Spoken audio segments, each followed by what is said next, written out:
I woke up from the coma and heard my son say, "The old woman is going to a home as soon as he dies."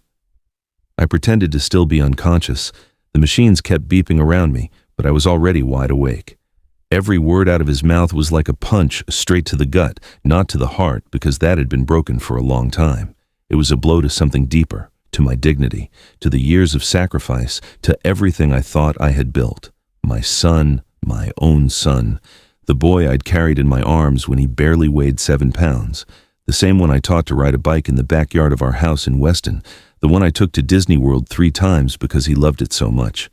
That same man was now standing by my hospital bed, planning to get rid of his mother like an old piece of furniture. "It's for the best, Sophie," he was saying to his sister. "You know how Mom is. She won't be able to live alone. Oakwood Gardens is nice. It has gardens. She won't even notice." Sophie didn't answer right away. There was a silence that gave me hope for a second. Maybe she, my daughter, the light of my life, would say something. Maybe she would defend her mother. Maybe she'd remember everything we did for them. "What if Dad recovers?" she finally asked. "The doctor said it's a miracle he's still alive," Robert replied. "And even if he wakes up, you know he'll be impaired.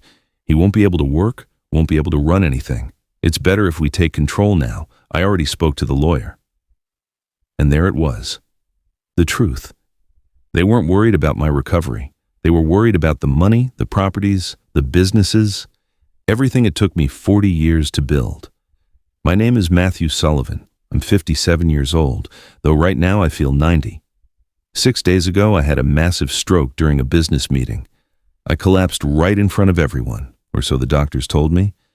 I don't remember any of those first days, just darkness. And then, when I started to wake up, voices. Voices I didn't know I was hearing. Voices that revealed who the people I loved most in the world really were. I was born in South Boston. My father was a mechanic, and my mother was a waitress at a local diner. We had nothing.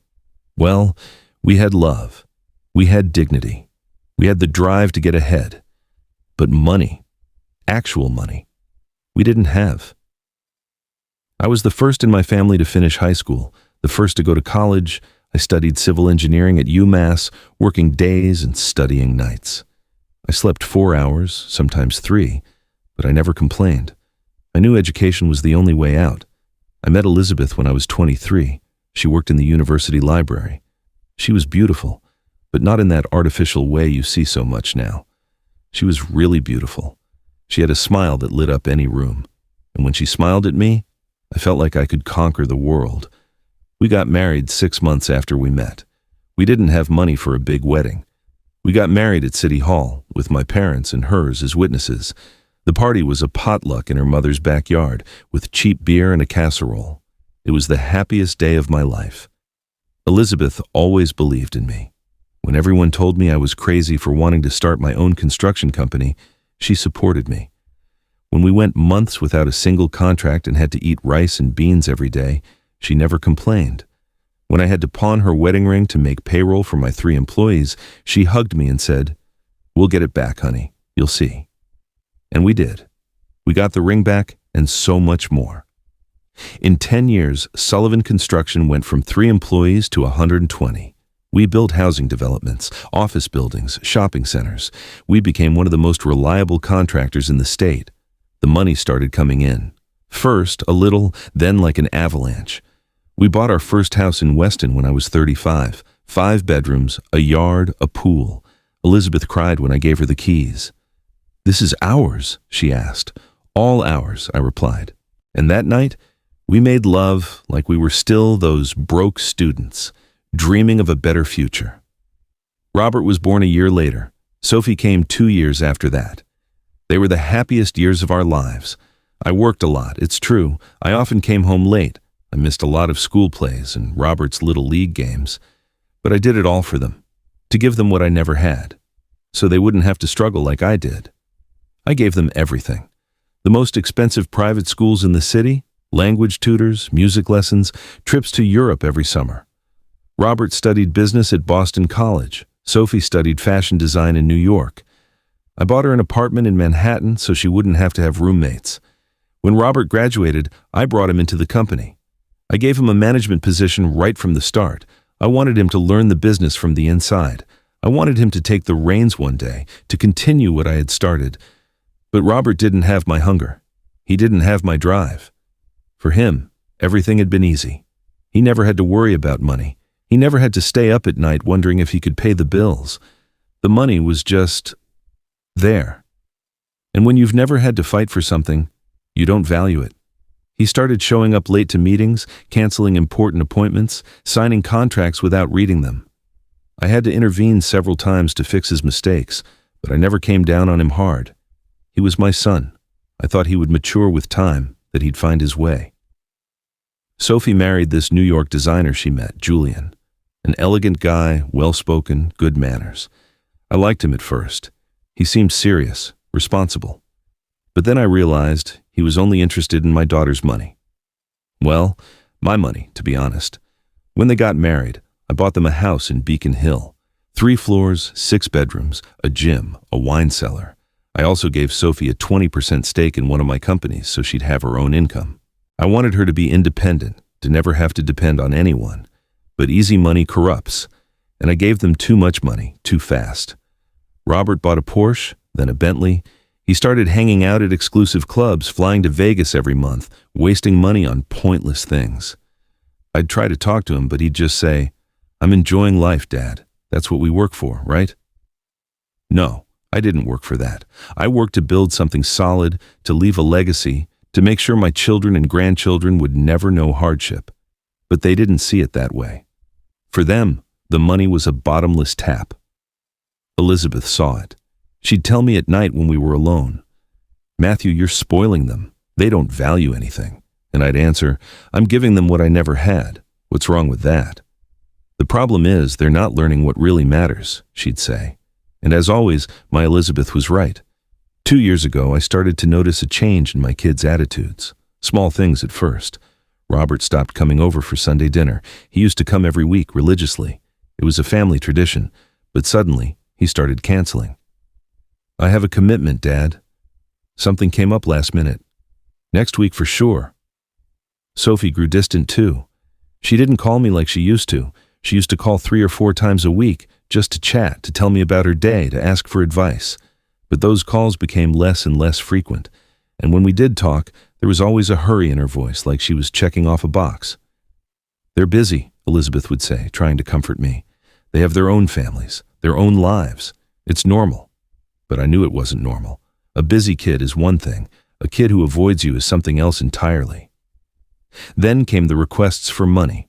Robert wanted to borrow $200,000 for a sure-thing investment that never materialized. Sophie needed $50,000 to remodel the house, which was already perfect. I gave them the money the first few times, no questions asked. They were my kids. What father says no? But the requests didn't stop, and they never, ever paid back a dime. 6 months ago, I discovered Robert had used my name to get a $500,000 loan. He forged my signature on the documents. When I confronted him, he showed no remorse. "I was going to tell you, Dad, but I knew you'd make a big deal out of it. I needed the money urgently." "What did you need it for?" "To pay off some debts." "What debts, Robert?"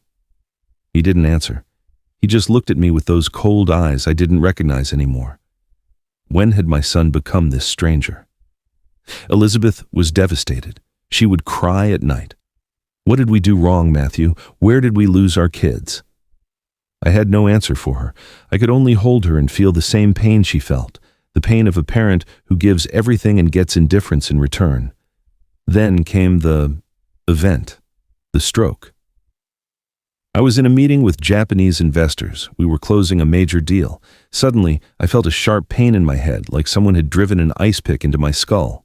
The words wouldn't come out. My left arm went numb. "Mr. Sullivan?" I heard someone ask. "Are you all right?" I couldn't answer. I hit the floor. And then, darkness. I don't know how long I was out. The doctors say it was 6 days. 6 days in a coma. 6 days while my brain fought to survive. 6 days while my family fought for something very different. I started to wake up slowly. First, sensations. The beeping of the machines, the hospital smell, the uncomfortable bed. Then, the voices. Distant at first, then clearer. And then I heard them. Robert and Sophie, my children, my only two children, planning my future and their mothers as if we were objects, as if we were a problem to be solved. "I already spoke to a lawyer," Robert was saying. "We can get power of attorney while Dad's incapacitated. That way we can make decisions about the companies and the properties." "What if he wakes up and fights it?" Sophie asked. "The doctor said even if he wakes up, he'll have issues. He probably won't be able to talk or move right. He'll need 24-hour care. So we'll have to hire nurses." "Sure, but for him, not for Mom. She's going to the home." Those words shot through me like a bullet. She's going to the home. Elizabeth, my wife, the woman who had been by my side for 34 years, the woman who supported me when we had nothing, the woman who sacrificed her own dreams so I could chase mine, the woman who raised those two ungrateful who were now planning to lock her in an institution. I wanted to scream. I wanted to open my eyes and confront them right there. But something stopped me. A voice inside me said, "Wait, listen. You need to know the whole truth." And I kept listening. "Oakwood Gardens costs $10,000 a month," Robert continued. "It's pricey, but it's nice. And most importantly, it's far away. She won't be around, meddling or asking questions about the companies or the money." "Do you think Mom will agree?" Sophie asked. Robert let out a bitter laugh. "Mom doesn't have to agree. When Dad's gone, we make the decisions. She doesn't have anything in her name. Everything is in Dad's name." It was true. A mistake I now understood clearly. All the properties, all the companies, all the bank accounts were in my name. I thought I was protecting Elizabeth, that if something happened to me, the kids would take care of her. I never imagined they would be the ones to betray her. "And what about the properties?" Sophie asked. "We sell the Weston house. It's worth at least $5 million. The rental properties we keep as investments, and the construction company stock, we split 50-50. "Julian says we should sell the whole company," Sophie chimed in. "He says we could get $30 million for it from some equity firm that's interested." Julian. Of course. The designer. The one who seemed so polite and respectful. Turns out he was the brain behind this. "Not a bad idea," Robert replied. "With that money, we could invest in something more profitable. Construction isn't what it used to be." They were talking about destroying what took me 40 years to build, selling my company like it was junk, splitting the money and disappearing, and worst of all, they were talking about abandoning their mother. I kept my eyes closed. The heart monitor showed a normal, steady beat. The blood pressure machine showed stable numbers. To everyone, I was still in a coma, but inside, I was wide awake, fully conscious, and completely shattered. They talked for a few more minutes, details about lawyers, accountants, bank accounts. They had it all planned out. They were just waiting for one thing, for me to be gone. "Where's Mom now, anyway?" Sophie suddenly asked. "She went home to change. I told her to take her time, that I'd stay here and watch Dad." Another knife. Robert wasn't here watching me. He was here watching me, waiting, like a vulture waiting for its prey to finally die. "Well, I'm gonna go," Sophie said. "I have to pick up the kids from school. Let me know if anything changes." "Sure, but I doubt anything will. The doctor said he could be like this for weeks or months." I heard Sophie's footsteps fade. The door opened and closed. Robert was alone with me. I felt his presence nearby. He walked up to the bed. For a moment, I thought he was going to do something. I don't know what, but I felt real fear. "I wish you'd just gone quickly, old man," I heard him mutter. "This is getting complicated and expensive. Every day in this hospital costs a fortune." Then he moved away. I heard him sit in the chair by the window, the sound of his phone. He was texting, probably planning more betrayal. I lay there, motionless, for hours. Robert fell asleep at some point. I could hear him snoring, and I, with my eyes closed, was thinking, planning. For the first time in 6 days, my mind was crystal clear. I was not going to let them do this to me. I was not going to let them do this to Elizabeth. We had worked too hard. We had sacrificed too much. And we were not going to end our days separated, her in a home, me in a hospital bed, while our children squandered everything we built. But I needed a plan, and I needed Elizabeth to know it. Night fell over the hospital. Robert was still there, dozing in the chair, waking up every so often to check his phone. I was still motionless, eyes closed, but my mind was racing. I had to contact Elizabeth. It was urgent. But how? I couldn't move without Robert noticing. I couldn't speak. The nurses came in every 2 hours to check my vitals, but Robert was always there. There was no way to pass a message. Then, around 11 p.m., I heard different footsteps, lighter, more familiar. "Good evening," a soft voice said. It was Brenda, the nurse who had been taking care of me those first few days. An older woman, maybe 60, with warm hands and a motherly voice. I'd liked her from the start, even if I wasn't conscious to say so. "Evening," Robert answered, his voice thick with sleep. "How's my father?" "Stable," she replied. "I'm just going to check on him. Why don't you go grab a coffee? You must be exhausted from being here all day." "I'm fine," Robert mumbled. "I insist," Brenda said firmly. "You need to clear your head. The cafeteria is on the second floor. It's open all night. Take 15 minutes. I'll stay with your father." There was a pause. Robert hesitated. "All right," he finally said. 15 minutes. I heard his steps retreat. The door closed, and then I felt Brenda's hand on my forehead. "He's gone," she whispered. "You can open your eyes, Mr. Sullivan." My heart leaped. How did she know? I opened my eyes slowly. Brenda was looking at me with a sad smile. "I knew yesterday afternoon," she said softly. "I've been in intensive care for 30 years. I know when a patient is waking up and when a patient is awake and faking. Your eye movements under your eyelids gave you away." I tried to speak, but my voice was scratchy, weak. "My wife." "I know," Brenda said. "I heard your children this afternoon. That's why I sent that boy for coffee. We don't have much time."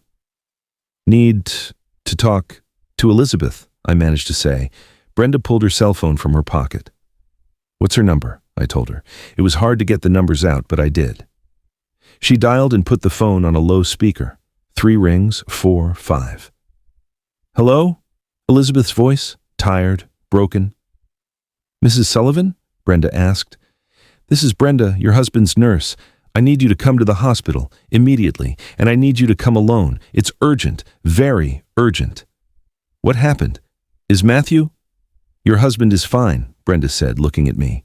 "Better than you can imagine. But I need you here now, and please, don't tell anyone. Anyone. Do you understand?" There was a silence on the other end. "I understand," Elizabeth replied.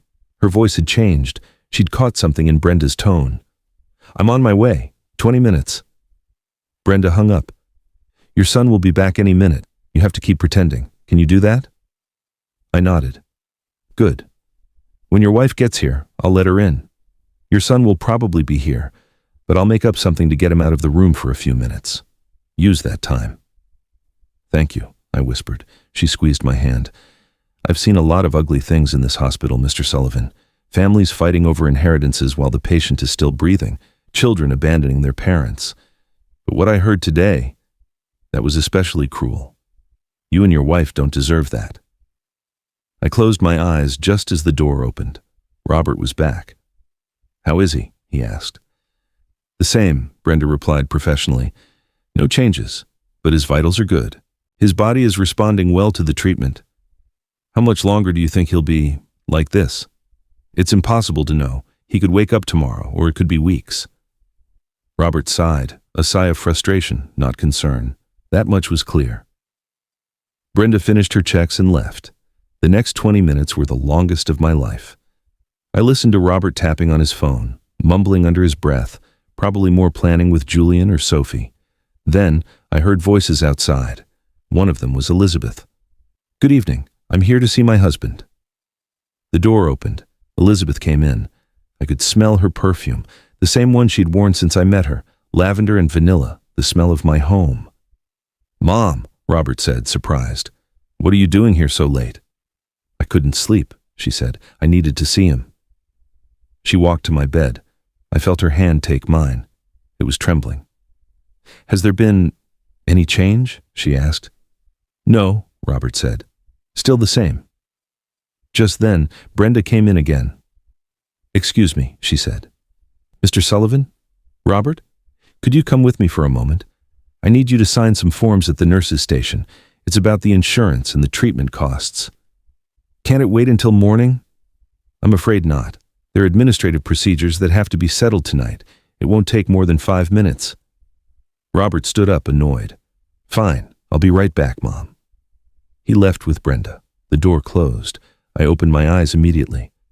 Matthew, Elizabeth gasped. Tears started streaming down her cheeks. My God, you're awake, I finished. Listen, honey, we have very little time.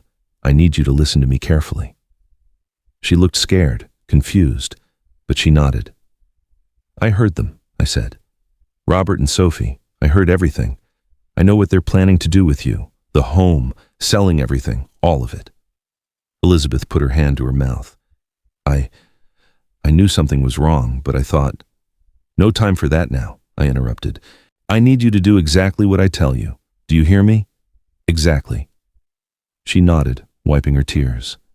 First, don't tell anyone I'm awake. Anyone. Not the doctors, not the nurses, except for Brenda. She's on our side. Why? Because I need time. Time to plan. If they know I'm conscious, they'll speed up their plans. They'll try to get me to sign papers. They'll find doctors to say I'm not mentally competent. I know how this works, Elizabeth. I've seen it happen. She nodded, still trembling. Second, tomorrow morning, go to the Bank of America on Boylston Street. Ask for Mr. Thompson, the manager. Tell him you're there on my behalf, that you need access to our safe deposit box. What's in the box? Important documents, contracts, deeds, and cash. A lot of cash. There's about $5 million in bills. Elizabeth's eyes went wide. It's emergency money, I explained. I've always been cautious. Take it all. Put it in 2 suitcases. Take it home and hide it in the basement behind the Christmas decorations. No one ever looks there. Matthew, you're scaring me. Good. You should be scared, because what's coming isn't going to be easy. I gripped her hand tighter. Third, contact Mr. Cohen, my personal lawyer, the one with the firm on State Street. Tell him you need to see him urgently, that it's a matter of life and death. He'll understand. What do I tell him? You tell him you need to draw up a power of attorney, a broad, irrevocable power of attorney, giving you total control over all my properties and companies while I'm incapacitated. But Robert said he was already doing that. Robert will try. But Cohen has been my lawyer for 20 years. He won't do anything without talking to me. And when you show up, he'll know what to do. He's a smart, loyal man. One of the few left. Elizabeth was breathing hard. What else? Fourth, start pulling money from the accounts. Not all at once, that'll raise flags. But pull it. 5,000 here, 10,000 there. Use different ATMs, different branches. Matthew, this sounds like we're planning to run away. I looked her straight in the eyes. Because that is exactly what we're going to do. She froze. Listen to me, honey. Our children have betrayed us. The family we built, the family we sacrificed everything for. They betrayed us. And I am not going to lie here and wait for them to lock me in this hospital while they put you in a home and steal everything we built. But run away where? Far away, somewhere they can't find us, somewhere we can start over. Matthew, we're almost 60. Start over? We did it once when we had nothing, I reminded her. We can do it again. But this time, we have experience, we have resources, and most importantly, we have each other. Tears were still falling, but now there was something else in her eyes, something I hadn't seen in a long time. Fire, determination. When? She asked simply. Soon, very soon, but first I need to get a little stronger. I need to be able to walk. Give me a week, maybe 2. What if the doctors discharge you? They won't. I'll make sure they think I'm still in bad shape. In fact, I paused. Tell the doctors you want a second opinion, that you want to fly in a specialist from Houston. That'll buy us time. Robert will fight it. Let him. You're my wife. Legally, while I'm incapacitated, you have the final say on medical decisions, not him. Elizabeth nodded. I could see her mind working, processing. One more thing, I added. Start packing. Not a lot. Just the essentials. Clothes, personal documents, photos that matter to you. But be discreet. If Robert or Sophie ask, tell them you're donating things, cleaning out closets to keep your mind busy. And where are we going, exactly?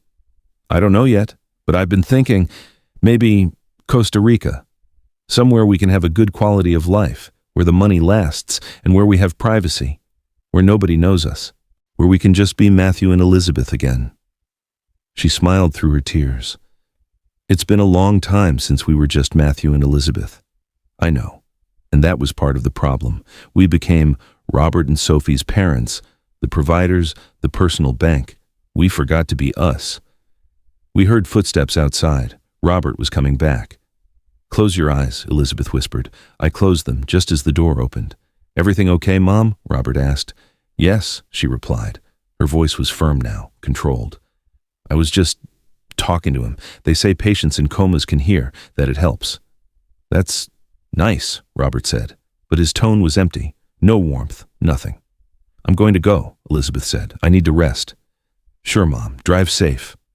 I felt Elizabeth's lips on my forehead, a soft kiss, and then her voice, barely a whisper next to my ear. "I love you. We're going to get through this." Her footsteps faded. The door closed, and I lay there, motionless, eyes closed. But for the first time in days, I felt hope. Elizabeth was with me, and together, like always, we would find a way. The next few days were the hardest of my life.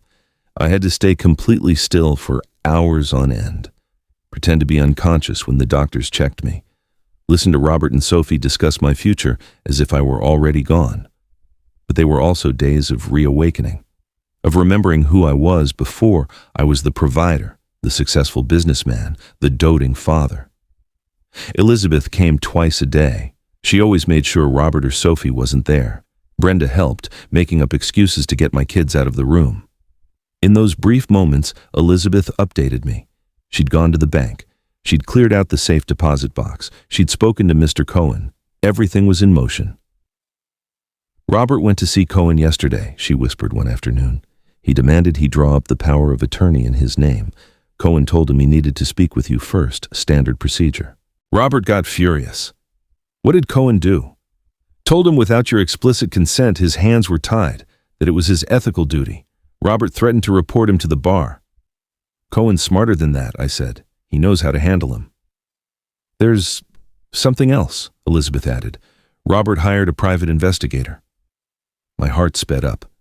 "For what?" "To look into all our bank accounts. He wants to know exactly what we have and where it is." "Did you get the cash out?" "Yes, little by little. I've got almost 200,000 in cash hidden at home now. But I'm scared, Matthew. What if they find out?" "They won't," I assured her. "The money from the safety deposit box is off the books. It's invisible. And the cash you're pulling is small amounts. We can easily justify them as household expenses." The doctors came every day. I'd learned to control my breathing, to keep my muscles limp, to not react when they pricked me. Dr. Salazar, the neurologist, was baffled. "It's strange," he told Robert. "His vital signs are strong. The brain scans show the swelling has gone down significantly. He should be waking up." "What does it mean if he's not?" Robert asked, and I could hear the anxiety. He needed me to wake up so he could take control, but he also needed me to be weak enough to not fight back. "It could be a number of factors," the doctor replied. "Sometimes the brain just needs more time. We'll keep monitoring." One afternoon, Sophie came alone. She sat by my bed in silence for almost an hour. I wondered what she was thinking. Did she have any remorse?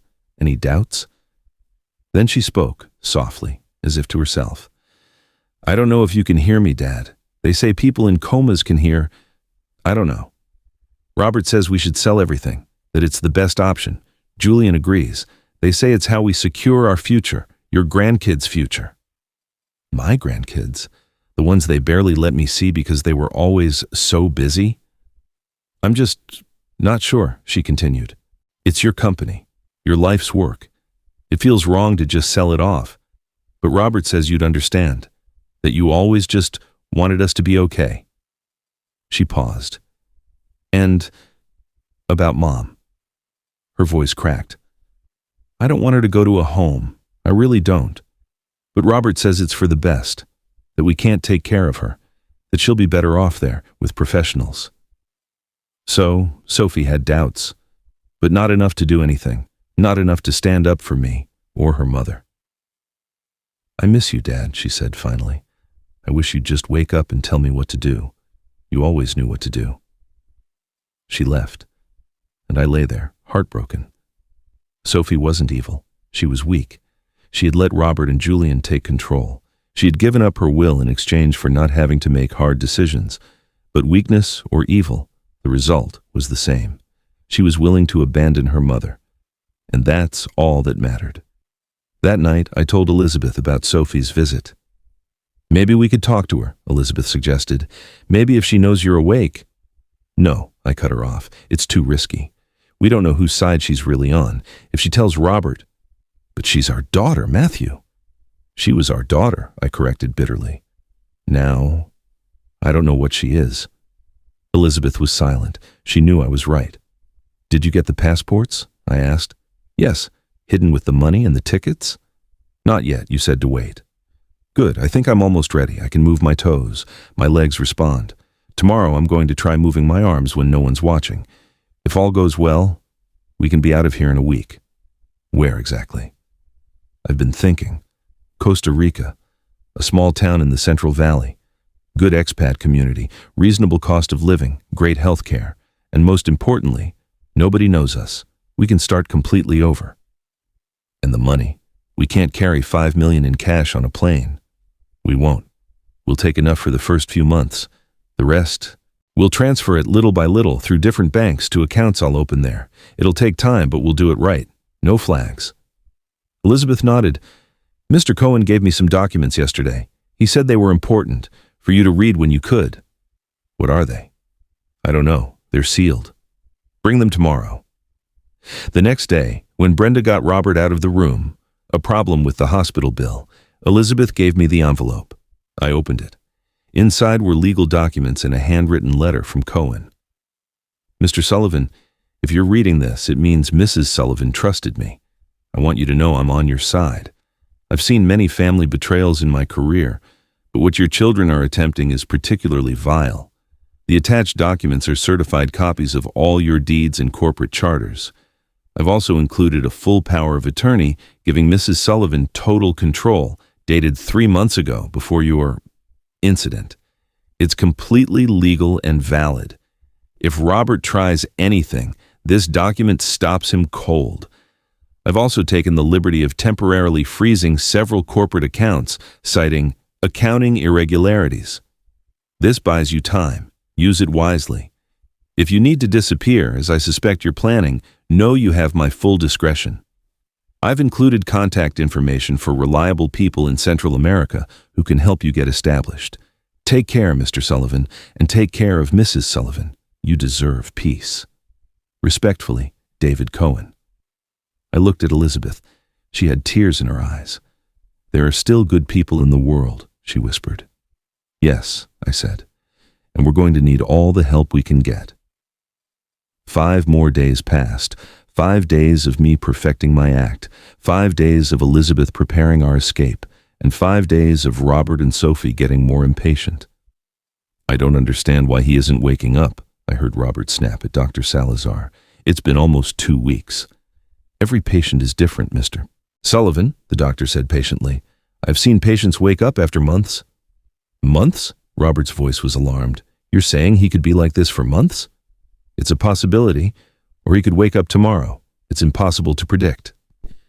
After the doctor left, Robert made a call. I heard him clearly. "Julian, we have a problem. The old man isn't waking up and the doc says it could be months. No, we can't wait that long. The hospital bills are piling up and Cohen won't release the corporate accounts. Yes, I know you said the freeze was temporary, but we need access now. We need another plan." He paused, listening. "Are you sure that's legal?" Robert asked. Another pause. "Fine, do it, but do it fast." He hung up. I knew our time was up.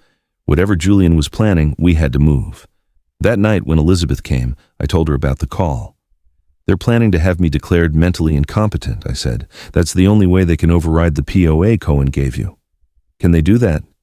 "If they find doctors willing to testify, yes. And with enough money, they can find the doctors." Elizabeth looked terrified. "What do we do?" "We leave, now, this week." "But you said you needed more time." "I'm recovered enough. I've been practicing when no one's watching. I can walk. It's shaky, but I can do it. It's now or never, Elizabeth." She took my hand. "When?" "Day after tomorrow, Friday, it's perfect. Robert always has his partners meeting on Friday afternoons. Sophie takes the kids to swim lessons. They'll be busy. And how do we get out of the hospital? Leave that to me. I have a plan. The next day, Thursday, I asked Brenda for a very specific favor. I need you to get me a set of men's scrubs. Large, I whispered when she managed to get a moment alone with me. What for? Tomorrow. I'm leaving tomorrow and I need to get out without being recognized. Brenda looked worried. Are you sure you're ready? Physically? I'm ready. If I wait any longer, it'll be too late, she nodded. Okay, I'll get the scrubs. Anything else? Yes, tomorrow around 3 p.m. I need a distraction on this floor. Something that makes all the nurses and doctors run in the other direction. A false alarm? Exactly. Brenda thought for a second. I can accidentally trigger the fire alarm at the far end of the hall. That will send everyone running that way. You'll have maybe 5 minutes before they realize it's a false alarm. 5 minutes is all I need. That night, Elizabeth came with a small duffel bag. Inside was a change of clothes for me.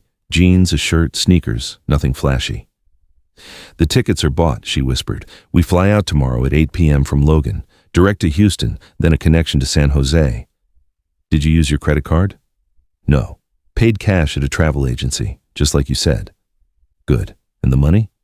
2 suitcases are packed in the car, clothes and the cash, everything we need for the first few months.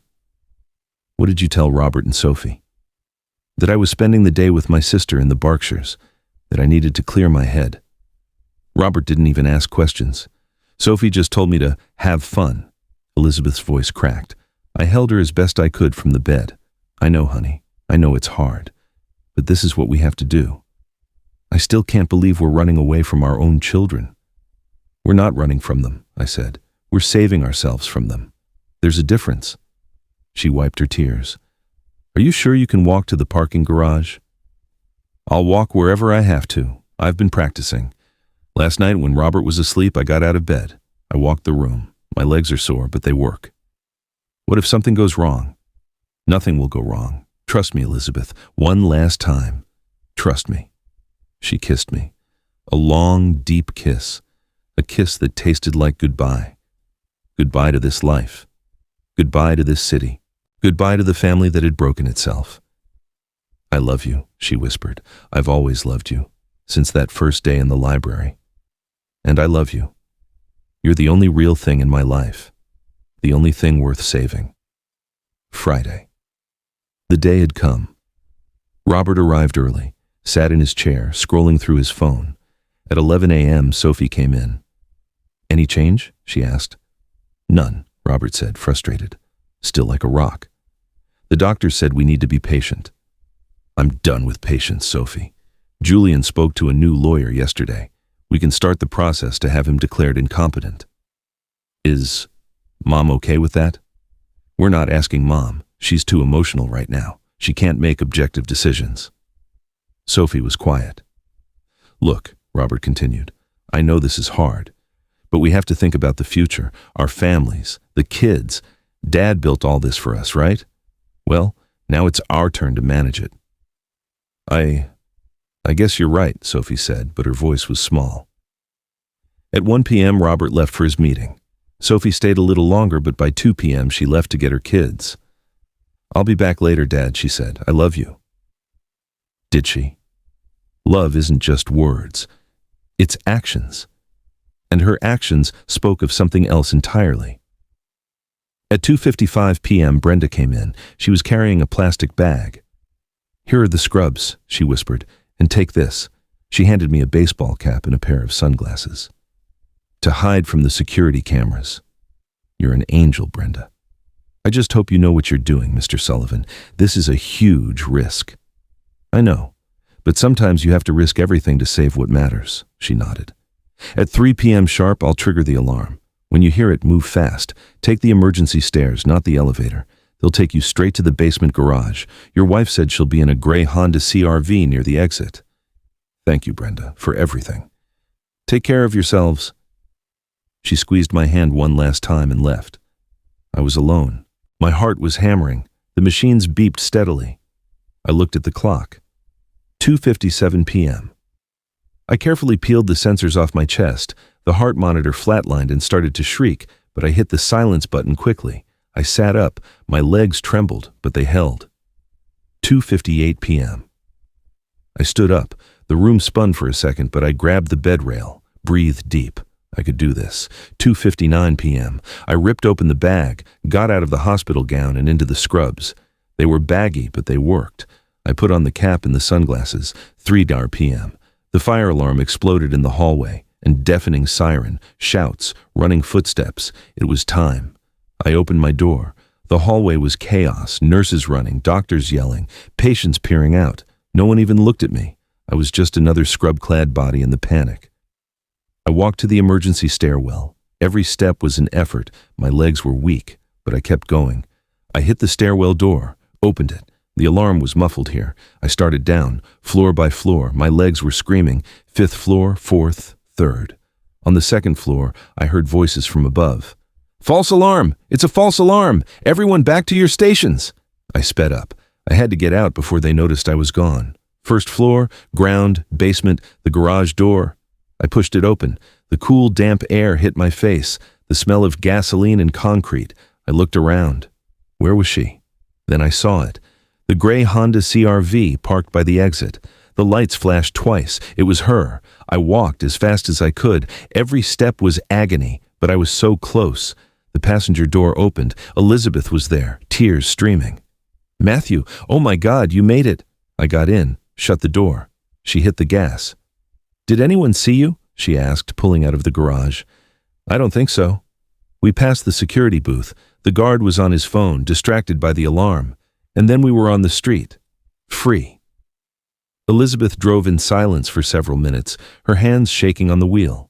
I kept checking the rearview mirror, expecting to see flashing lights. But there was nothing. Just normal Boston traffic. "We did it," I whispered. "We actually did it." Elizabeth let out a nervous laugh. "Don't celebrate yet. We still have to get to the airport, get through security, get on the plane." "We'll make it." We arrived at our house in Weston 40 minutes later. Elizabeth parked in the garage, closing the door quickly. "We have to be fast," she said. We walked into the house, our home for 22 years, the house where Robert and Sophie grew up, full of memories, the photos on the wall, the furniture Elizabeth had picked out, Sophie's old piano. "Don't get sentimental now," Elizabeth said, reading my mind. "There's no going back." She was right. In my study, I pulled a letter from my desk. I'd written it days ago. It was in a sealed envelope addressed to Robert and Sophie. "Are you leaving that?" Elizabeth asked. "Yes, they deserve to know why." I left it on the desk, in plain sight. I took one last look at my study. The diplomas, the awards. It was all just paper. It didn't matter. We grabbed the suitcases and went to the car. We drove to Logan. The traffic was heavy. My old phone was off. So was Elizabeth's. No GPS tracking. "Do you think they've noticed yet?" Elizabeth asked. I looked at my watch. 5:30 p.m. "Probably. Robert must have called the hospital. They'll have reported me missing. They'll have called the police. And they're looking for a comatose patient who wandered off. They're not looking for a man in civilian clothes getting on a plane with his wife." We got to the terminal. We checked our bags. We went to the security line. "Passports," the TSA agent said. We handed them over. He looked at the photos, looked at us. "How long will you be gone?" "Not sure," I said. "A month, maybe 2. He nodded, stamped the passports. "Have a good trip." And that was it. We were through. We were in the international terminal. They couldn't stop us now. Elizabeth took my hand. "You know what's crazy?" she said. "I feel lighter, more free, leaving all this behind than I have in the last 10 years. "I feel the same," I admitted. We got to our gate. We had 2 hours to wait. I turned on my phone one last time. The messages flooded in. Dozens, missed calls. From Sophie. "Rob, where is Dad? The hospital said he's gone." From Sophie. "Rob, Mom isn't answering her phone." From Robert. "This makes no sense. How does a man in a coma just disappear?" From Sophie. "Mom, are you okay? Robert says Dad is missing. Please call me." And then, the most recent one. Sent 10 minutes ago. From Robert. "Mom, Dad, if you're reading this, I know you're not in a coma. It was all a lie. You're going to face legal consequences for this. Insurance fraud, embezzlement. I've already called my lawyer. We're freezing all the accounts. We will find you. This isn't over." I read the message out loud to Elizabeth. She went pale. "Can he do that?" "He can try," I said, "but Cohen already moved the important assets. And this cash, he can't touch it. We'll be fine." "He said he'll find us." "Let him look. Costa Rica doesn't have an extradition treaty with the U.S. for financial crimes. And what we did isn't even illegal. It's my money. I have a right to leave the country, and faking a coma, it's not a crime." Still, the message bothered me. Not the threats, the tone, the venom. This was my son, the boy I taught to ride a bike. And he hated me, because I wouldn't let him rob me. I typed one last message to Robert and Sophie. "Children, by the time you read this, your mother and I will be far away. I know you're angry, but you betrayed us first. I heard you, in the hospital. I heard every word. I heard you planning to put your mother in a home. I heard you planning to sell my company. So I made a choice. We're gone. We took what was ours, what we built, and we're starting over, far away from you. Don't try to find us. You won't. And maybe one day when you're my age, your own children will do to you what you tried to do to us. And on that day, you'll finally understand. Goodbye. Your father." I hit send. Then I turned off the phone, snapped the SIM card in half, and dropped it in the trash. "Is it done?" Elizabeth asked. "It's done." 6 months later.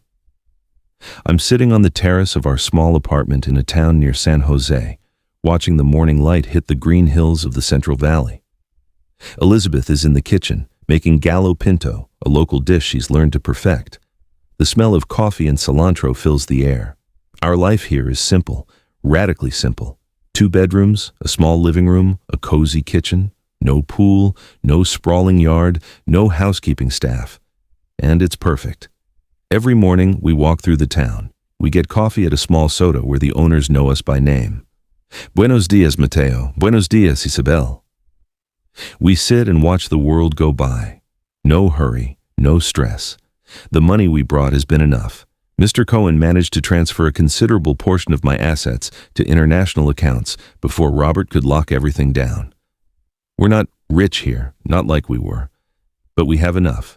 We live with dignity and peace. Robert tried to find us, for the first 3 months anyway. He hired PIs, he made noise in the business papers. "Prominent CEO vanishes with wife, millions," the headline said. But they never found us. We legally changed our names. We settled in a quiet town where nobody asks questions.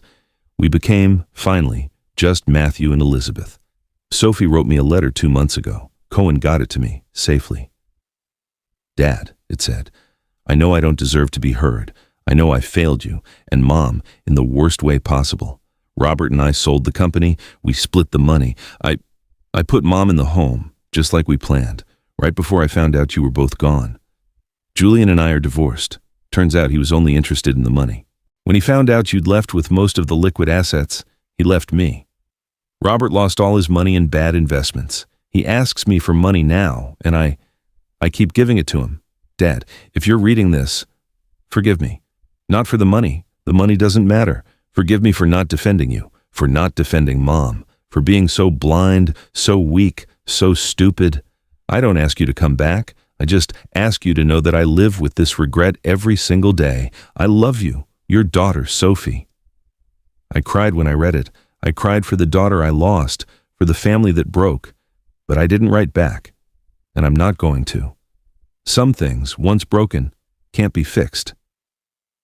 Elizabeth comes out onto the terrace with 2 cups of coffee. She sits next to me. "What are you thinking about?" she asks. "That we made the right choice," I say. "That this simple life, this peace, this is what matters. Not the money, not the properties, just this." She takes my hand. Her fingers lace into mine, just like they did 34 years ago. "Do you miss it?" she asks. "Home?" "I miss the man I was," I say, "the one who was building something. But I don't miss what our life became. I don't miss being my children's bank. I don't miss the betrayals. And the grandkids? That's the part that hurts. The grandkids I barely knew, who will grow up never knowing who we really were. That's the price we paid, I say finally, and it's a high price, but I'll take this over living as prisoners in our own family. The sun is fully up now, lighting the valley. It's beautiful. You know what I've learned? Elizabeth says. That respect can't be bought, that real love doesn't need mansions, and that sometimes to save yourself, you have to be willing to lose everything. You're right. My wise Elizabeth. She's always right. We sit there until the coffee is gone. Tomorrow will be another day. We'll walk to the feria, the local farmer's market. We'll buy fresh bread and cheese. Maybe we'll drive to the coast. Maybe we'll just sit right here, and we'll be together, as it should have always been. My name is Matthew Sullivan. I'm 58 years old. I lost a fortune. I lost a company. I lost my children. But I got my freedom. I got my dignity. And I got a second chance to live the life I always wanted. And that is priceless.